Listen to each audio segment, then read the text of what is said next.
Good morning students, welcome back to the channel. हमारा chapter maths में चल रहा था थर्ड भिन्न और भिन्न पर आधारित मूलभूत संक्रियाएं। तो कल हमने उसके कुछ क्वेश्चन किए थे, आज हम उससे आगे के क्वेश्चन करेंगे। चलिए स्टार्ट करते हैं। आज का फर्स्ट क्वेश्चन है आपका, वो कह रहा है यदि किसी संख्या के 1/4 का 1/3 भाग 16 है। ठीक है, संख्या किसी संख्या की, संख्या में दी नहीं है, किसी संख्या के 1/4 का 1/3 भाग 16 है तो संख्या क्या है? तो हम वो संख्या क्या मानेंगे? x माना संख्या बराबर x। ठीक है, अब फर्स्ट लाइन से सॉल्व करेंगे। संख्या के, तो संख्या क्या मानी हमने? x। के मीन्स मल्टीप्लाई 1/4, का मीन्स मल्टीप्लाई 1/3 भाग कितना है? 16 है। हो गया ना? ध्यान दीजिए, वो कह रहा किसी संख्या के 1/4 का 1/3 भाग 16 है तो संख्या क्या होगी? संख्या उसने हमें देनी है तो हमने संख्या क्या मान ली? x। तो x का 1/4 का 1/3 कितना है? 16 इक्वल 16। अब x को 1 से मल्टीप्लाई करेंगे, x 1 जा x अपॉन, अब नीचे इनको मल्टीप्लाई कीजिए, 4 3 जा 12 इक्वल 16। अब ये 12 यहाँ किस में है? डिवाइड में, तो यहाँ जाके क्या बन जाएगा? ये मल्टीप्लाई। तो 16 मल्टीप्लाई 12। अब 16 को 12 से मल्टीप्लाई करेंगे तो कितना आएगा? 2 6 जा 12 की 2 कैरी 1, 2 1 जा 2 में 1 प्लस किया 3, यहाँ क्रॉस लगाते हैं, 1 6 जा 1 1 जा 1, 2 का 2, 6 में 3 प्लस किया 9 और ये 192। तो ये आपका आंसर आ गया। यहाँ आपके इक्वल के इधर अगर कोई संख्या प्लस में है तो उधर जाके माइनस, अगर कोई संख्या यहाँ माइनस में है वहां जाके प्लस, अगर यहाँ कोई संख्या डिवाइड में है वहां जाके मल्टीप्लाई, अगर यहाँ कोई मल्टीप्लाई में है तो उधर जाके डिवाइड। समझ में आ गया सबके? चलिए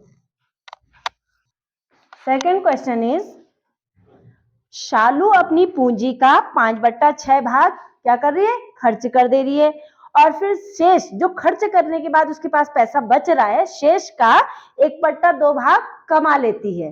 ठीक है, तो अब उसके पास यानी कि खर्च करने के बाद और कमाने के बाद उसके पास पूंजी का कुल कितना भाग हो जाता है? तो इसमें भी हमें शालू की पूंजी पता नहीं है कि शुरू में शालू के पास कितने रुपए हैं, तो माना कुल पूंजी बराबर कितनी है? कुल पूंजी बराबर x। ठीक हो गया? हमें क्योंकि उसने पैसा टोटल बताया नहीं कि उसके पास शुरुआत में कितना पैसा है, तो हमने उसकी पूंजी क्या मान ली? x। अब एक एक लाइन करके इसको देखेंगे और सॉल्व करते रहेंगे। वो कह रहा है शालू अपनी पूंजी का, तो पूंजी का इतना भाग, पूंजी कितनी है? x का इतना भाग खर्च कर दे रही है, तो खर्च करती है बराबर खर्च करती है। तो किसमें से खर्च कर रही? जो उसके पास पूंजी है। पूंजी कितनी है उसके पास? x का 5/6 भाग वो क्या कर रही है? खर्च कर रही। तो कितना हो गया? x से 5 को मल्टीप्लाई किया 5x अपॉन 6, तो खर्च कितना कर रही हो? 5x upon 6।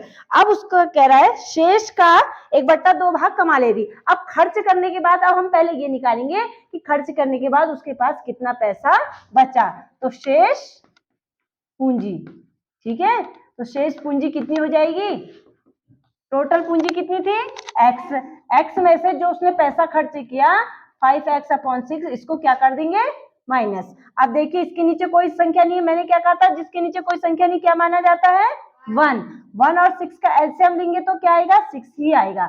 अब नीचे की संख्या से मल्टीप्लाई करना है और डिवाइड करना है, और ऊपर की संख्या में उसको क्या करना है? मल्टीप्लाई कर देना है। तो 1 की टेबल 6 में कितने बार जाएगी? 6। तो 6 से x को मल्टीप्लाई किया तो 6x माइनस 6 से 6 में डिवाइड दिया, कितना आया? 1 आया। 1 से 5x को मल्टीप्लाई किया 5x। अब इन दोनों के बीच में माइनस है तो माइनस किया 6 में से 5, 1 को लिखा नहीं जाता है इसलिए x अपॉन 6। ये भाग उसके पास बच गया, खर्च करने के बाद उसके पास ये बच गया। अब वो कह रहा है शेष का इतना भाग कमाती है, अब लिखेंगे कमाती है बराबर शेष का, कमाती है बराबर शेष का, शेष कितना बचा x/6 का 1/2। अब देखिए ये कोई आपस में कट नहीं रहे तो x बन जा अपॉन 6 2 जा 12। तो इतना भाग तो खर्च करने के बाद बचा और इतना भाग कमाने के बाद हुआ। अब वो कह रहा कि अब उसके पास पूंजी का कुल कितना भाग हो जाता है। तो अब कुल पूंजी उसके पास कितनी बच गई, कुल पूंजी बची, ठीक है, बराबर क्या कर देंगे x/6 प्लस x/12, इन दोनों को प्लस कर देंगे। ऐसे प्लस नहीं करते हैं, फिर एलसीएम लेना पड़ेगा। अब 6 और 12 का एलसीएम यहाँ पे निकालेंगे हम। 2 की टेबल देंगे पहले, 2 3 जा 6, 2 6 जा 12। 2 की टेबल 3 में नहीं जाती, 2 3 जा 6, 3 1 जा 3, 3 1 जा 3, तो 2 2 जा 4, 3 जा 12। तो इसका एलसीएम क्या आ गया 12। अब 6 का डिवाइड 12 में कितने बार जाएगा 2, 2 से x को मल्टीप्लाई करेंगे तो 2x प्लस 12 का डिवाइड 12 में कितने बार गया 1 जा, 1 से x को मल्टीप्लाई किया x, क्योंकि 1 को नहीं लिखा जाता। अब देखिए इसके आगे कोई नंबर नहीं, क्या मानेंगे 1, तो 2 में 1 प्लस किया 3, तो क्या आ गया 3x/12। अब 3 से 12 को काटेंगे, 3 1 जा 3 4 जा, तो आंसर कितना आ गया x/4। समझ में आ गया सबके। उसके पास हमें पूंजी पता नहीं थी तो x हो गई, खर्च कर पूंजी का 5/6 भाग खर्च कर रही तो पूंजी x है, का 5/6 तो 5x/6। उसके बाद वो कह रहा शेष पूंजी का इतना भाग कमाती है। तो पहले हम ये लिखेंगे कि खर्च करने के बाद उसके पास कितना पैसा बच रहा है। तो शेष पूंजी बराबर शेष किसमें से घटाएंगे, जो उसके पास शुरू में पैसा था माइनस जो उसने खर्च किया। इनका एलसीएम लेके इसको सॉल्व करके ये आ गया, ठीक है। अब उसके पास कमाती है, कितना पैसा उसने कमाया, तो शेष का जो पैसा बच रहा है उसका 1/2, तो इसको मल्टीप्लाई करा ये आ गया। अब उसके पास कमाने के बाद और खर्च करने के बाद कितना पैसा बच रहा है उन दोनों को प्लस कर देंगे तो आपका आंसर x/6। अब क्वेश्चन है, अब वो कह रहा है एक बांस का 3/10 भाग कीचड़ में, मान लिया एक बांस है, ठीक है, तो इसका 3/10 भाग क्या हो गया कीचड़, कीचड़ में है ये बांस का। फिर उसके बाद कह रहा वो 3/5 भाग पानी में है, ठीक है, और शेष ये जो 5 मीटर है ये कहाँ है, जमीन से ऊपर का हिस्सा है। तो हमें वो पूछ रहा है बांस की लंबाई क्या है, यानी कि यहाँ से यहाँ तक की टोटल लंबाई हमको बतानी है। समझ में आ गया सबके। एक बांस दिया है, उसका 3/10 भाग कीचड़ में, 3/5 भाग पानी में और शेष 5 मीटर ऊपर है, तो बांस की कुल लंबाई बताओ। तो हमें बांस की लंबाई पता नहीं है तो हम क्या मानेंगे, माना बांस की लंबाई बराबर x न 1, ठीक हो गया। क्या मान लिया हमने इसकी लंबाई 1 मान ली, यहां से यहां तक की दूरी 1। अब क्या करेंगे, जो कीचड़ का भाग है और जो पानी का भाग है उनको प्लस कर देंगे, ठीक है, कीचड़ प्लस पानी। तो कितना है कीचड़ का भाग 3/10 प्लस पानी का भाग कितना है 3/5। अब इसमें भी एलसीएम लेके सॉल्व करना है, तो 5 और 10 का एलसीएम निकालेंगे, कितना आ जाएगा, 2 की टेबल जाएगी किसमें, 2 5 जा 10, 5 1 जा 5, 5 1 जा 5, 5 2 जा 10, तो इसका एलसीएम क्या आ गया आपका 10। 10 का डिवाइड 10 में कितने बार जाएगा 1, 1 से 3 को मल्टीप्लाई किया 3 प्लस 5 का डिवाइड 10 में कितने बार गया 2, 2 से 3 को मल्टीप्लाई किया 6, अब इनको प्लस करिए 9/10 इतना भाग, ठीक है। अब क्या करेंगे हम, इसकी बांस की लंबाई हमने कितनी मानी थी 1, अब हम 1 में से इसको क्या कर देंगे माइनस, टोटल लंबाई में से जो कीचड़ और पानी के भाग का है उसको पहले माइनस कर देंगे। अब इसके नीचे कोई संख्या नहीं, क्या मानेंगे 1, 1 और 10 का एलसीएम 10, ठीक है, 1 से 10 को डिवाइड किया 10, 10 1 जा 10 माइनस 10 का डिवाइड 10 में कितने बार गया 1, 1 से 9 को मल्टीप्लाई किया 9, तो 10 में से 9 माइनस कीजिए 1/10, इतना भाग आ गया। अब हमें निकालनी क्या है, बांस की लंबाई। ठीक है, तो क्या लिखेंगे 1/10 इक्वल कितना भाग, कितना शेष ऊपर है, 5 मीटर है, 5 मीटर। हमें बांस की लंबाई 1 निकालनी है। अभी यहाँ 10 किस में है, मल्टीप्लाई ना डिवाइड में है, यहाँ जाके क्या बन जाएगा, मल्टीप्लाई। 5 मल्टीप्लाई 10 कितना हो जाएगा, 50 मीटर। तो ये आपका आंसर आ गया। टोटल लंबाई कितनी है बांस की, 50 मीटर। समझ में आ गया सबके। चलिए अब थर्ड क्वेश्चन है, एक डिब्बे में 500 अंडे। कितने अंडे, 500। अब वो कह रहा है उन 500 अंडों में से 3/25 अंडे टूट गए आपके, तो शेष अंडों का, जो अंडे टूटने के बाद बच गए, उसका उसने 4/5 भाग क्या कर दिया, बेच दिया। तो शेष बचे अंडों की संख्या। ठीक है, तो सबसे पहले हम लिखेंगे कुल अंडे हमारे पास कितने हैं। कुल अंडे कितने हैं, कितने हैं, 500। कितने हो गए, 500। अब फर्स्ट लाइन से सॉल्व करेंगे। वो कह रहा है 3/25 अंडे टूट गए। ठीक है, तो टूटे अंडों की संख्या, टूटे अंडों की संख्या। पहले हम संख्या निकालेंगे, क्योंकि उसने हमें संख्या नहीं दी है, उसने हमें भिन्न दिया है कि इसका इतना भाग टूट गया है। तो पहले हम 500 का क्या निकालेंगे, जो अंडे टूट गए हैं उसका भाग। कितने अंडे टूटे, 3/25 अंडे टूट गए। ठीक है, अब इसको किससे डिवाइड कर सकते हैं, 5 से, क्योंकि 3 की टेबल में 25 तो आता नहीं है, तो 5 से इसको करेंगे तो 5 5 जा 25, 5 1 जा, ये 2 जीरो आपके पीछे से उतर गए। ठीक, फिर 5 से इसको काटेंगे, 5 2 जा 10, एक जीरो बच गया, तो इसको मल्टीप्लाई 3 से कर दिया, 3 0 0, 3 2 जा 6, कितना आ गया है आपका 60। अब हमारे पास टूटे अंडे कितने हो गए, 60। अब 500 तो अंडे थे, उसमें से 60 अंडे टूट गए, तो शेष अंडे, कितने अंडे बचे हमारे पास। ठीक है, शेष अंडे तो किसमें से माइनस कर देंगे, जो हमारे पास शुरू में अंडे कितने थे, 500 माइनस 60। अब इसको माइनस करेंगे, 0 0 0, 0 से 6 माइनस नहीं होता, कैरी लिया 10, 10 में से 6 माइनस किया 4। अब इसने कैरी दे दिया, तो इसके पास कितना बचा, 4। तो टूटने के बाद हमारे पास कितने अंडे बचे, 440 अंडे। समझ में आ गया। टोटल अंडे थे 500, उसमें से टूटे अंडों की संख्या उसने हमें 3/25 दी थी, उसको सॉल्व किया, 60 आ गए, यानी कि 60 अंडे टूट गए। अब निकालेंगे कि अंडे टूटने के बाद हमारे पास कितने अंडे बचे, तो 500 में से 60 को माइनस कर देंगे। अब हमारे पास कितने हो गए, 440 अंडे हो गए। अब वो कह रहा है कि जो शेष बचे अंडे, यानी कि जो 440 अंडे हैं, उसका उसने 4/5 भाग बेच दिया। अब लिखेंगे बेचे अंडों की संख्या,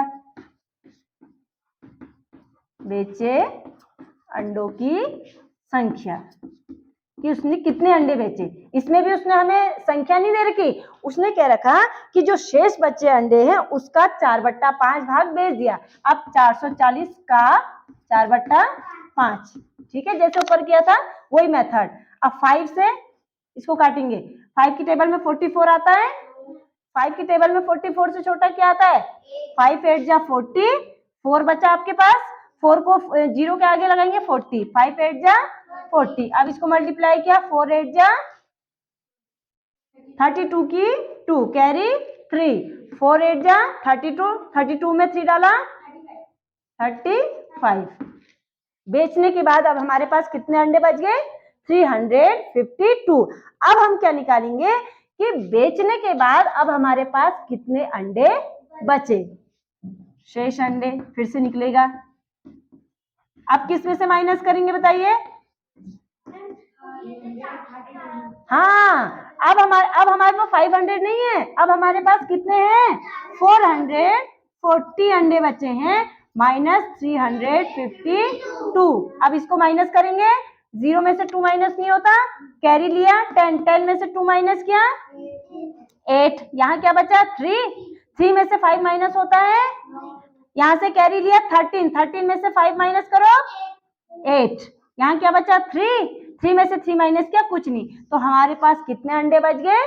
88 अंडे बच गए। टूटने के बाद और बेचने के बाद कितने अंडे बच गए? 88 अंडे। सबकी समझ में आ गया? चलिए इसे नोट कर लीजिए। फोर्थ क्वेश्चन है, वो कह रहा है एक व्यक्ति एक दिन में 47 से ही 1/2 किलोमीटर चला। ठीक है, टोटल दूरी उसने कितनी तय की? 47 से ही 1/2। अब वो क्या करा, पूरा देखो, पूरा वैसे नहीं चला, वो थोड़ा थोड़ा करके पहले वो चला 29 से ही 1/3 किलोमीटर स्कूटर से गया।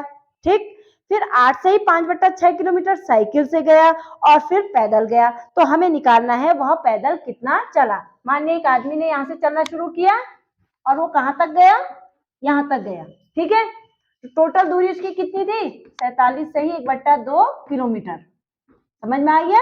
जैसे आप अपने घर से स्कूल या स्कूल से घर जाते हो तो टोटल वो यहाँ से चलना शुरू किया उस आदमी ने और यहाँ तक गया, तो 47 से ही 1/2 किलोमीटर चला। अब पूरा वो एक साथ नहीं गया, पहले यहाँ से चला, इसको स्कूटर वाला मिला, यहीं तक छोड़ दिया उसने, तो स्कूटर में कितना चला वो? 29 से ही 1/3 किलोमीटर। समझ में आ गया? फिर उसके बाद स्कूटर वाले ने यहाँ पे छोड़ दिया, फिर आगे चला, फिर यहाँ तक साइकिल वाला मिल गया, साइकिल वाला कितना ले गया? 8 से ही 5/6 किलोमीटर। फिर उसके बाद यहाँ से यहाँ तक की दूरी उसने पैदल चला। ठीक है, अब वो पैदल कितना चला आपको ये बताना है। ठीक है, तो सबसे पहले हम क्या करेंगे कि जो स्कूटर से चला, अभी जैसे कीचड़ वाले में किया था आपने, जो स्कूटर से चला और जो साइकिल से चला उनको क्या करेंगे? प्लस, और जो टोटल चला उससे क्या कर देंगे? इसको माइनस। अब देखिए स्कूटर और plus cycle, scooter plus cycle से चली दूरी, ठीक हो गया? ये स्कूटर से कितना चला? 29 से 1/3 प्लस 8 से 5/6, ठीक हो गया? अब इसको मल्टीप्लाई करेंगे तो कितना आ जाएगा?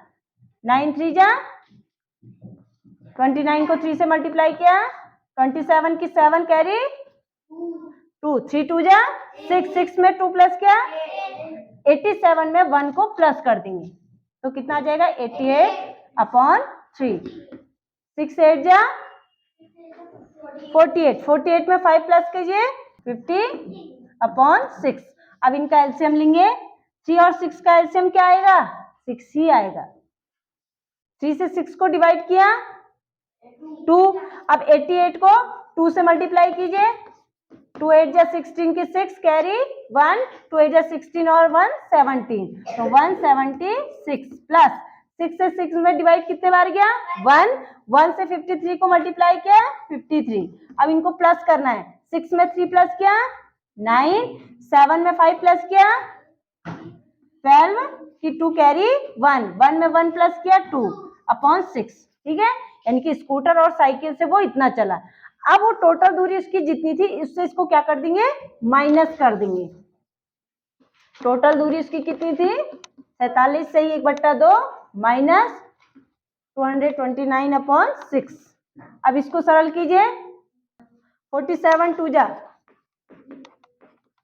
2 7 जा 14 की 4 कैरी 1, 2 4 जा 8 में 1 प्लस किया 94 में 1 प्लस कर दिया 95/2 माइनस 229/6।